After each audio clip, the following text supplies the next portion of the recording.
দেখবেন এমন কিছু জায়গা আছে যেখানে গেলে মোবাইলের নেটওয়ার্ক খুব বেশি ভালো পাওয়া যায় না, যেমন বাসার গ্যারেজে পাওয়া যায় না। আরো কিছু ডেড জোন আছে সেখানে গেলে নেটওয়ার্ক খুব ভালো পাওয়া যায় না।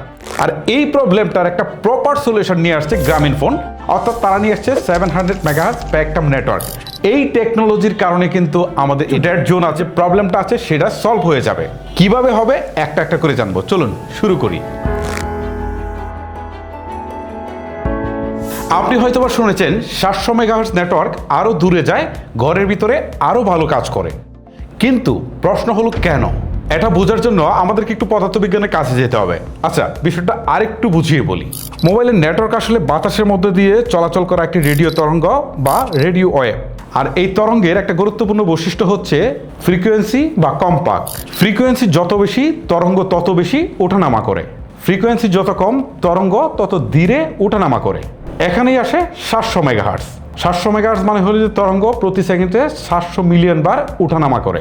শুনতে একটু বেশি মনে হলেও এটা কিন্তু মোবাইল নেটওয়ার্কের দুনিয়ায় একটা লো ব্যান্ড স্পেকট্রাম। এবারে আসি সবচেয়ে গুরুত্বপূর্ণ অংশে। ফ্রিকোয়েন্সি আর ওয়েভলেন্থের মধ্যে একটা সম্পর্ক আছে। ফ্রিকোয়েন্সি যত কম, ওয়েভলেন্থ তত বাড়ে, আর ফ্রিকোয়েন্সি যত বেশি, ওয়েভলেন্থ তত ছোট। 700 মেগাহার্টজ তরঙ্গের দৈর্ঘ্য হচ্ছে 43 সেন্টিমিটার। অন্যদিকে 3500 মেগাহার্টজের মতো উচ্চ ফ্রিকোয়েন্সি তরঙ্গের দৈর্ঘ্য হচ্ছে মাত্র কয়েক সেন্টিমিটার। আপনি যদি সমুদ্রের ঢেউ দেখেন তাহলে বড় ঢেউ সহজে অনেক দূর যেতে পারে, কিন্তু ছোট ছোট ঢেউ খুব দ্রুত শক্তি হারিয়ে ফেলে। রেডিও তরঙ্গের ক্ষেত্রেও বিষয়টা অনেকটাই সেই রকম। 700 মেগাহার্টজের বড় ওয়েভলেন্থের কারণে সিগন্যাল বাতাসে আরও অনেক দূর পর্যন্ত ভ্রমণ করতে পারে।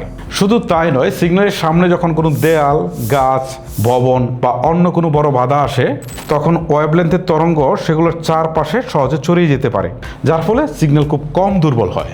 এই কারণে 700 মেগাহার্টজ ঘরের ভিতরে বা ভবনের ভিতরে ঢুকে খুব ভালোভাবে কাজ করতে পারে। অন্যদিকে উচ্চ ফ্রিকোয়েন্সি সিগন্যাল কিন্তু অনেক বেশি ডাটা বহন করতে পারে, তাই স্পিড বেশি পাওয়া যায়। কিন্তু তাদের ওয়েভলেন্থ ছোট হওয়াতে তারা কিন্তু খুব সহজে শক্তি হারিয়ে ফেলে এবং বাধার সামনে আটকে যায়, আর তাই বেশি টাওয়ারের প্রয়োজন হয়।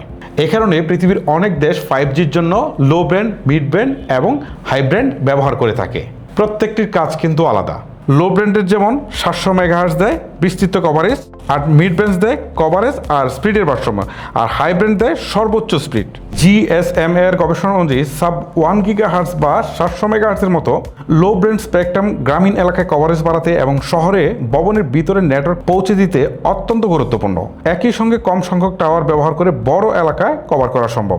তাই আমরা যখন 700 মেগাহার্টজ নিয়ে কথা বলছি, তখন এটা কিন্তু শুধু একটা সংখ্যা নিয়ে কথা বলছি না, এটা এমন একটা প্রযুক্তি নিয়ে কথা বলছি যেটা আমাদের নেটওয়ার্ককে আরও দূরে পৌঁছে দিতে সাহায্য করে। আর সেই কারণেই 700 মেগাহার্টজে আজকের আধুনিক 4G এবং 5G নেটওয়ার্কের অন্যতম গুরুত্বপূর্ণ ভিত্তি।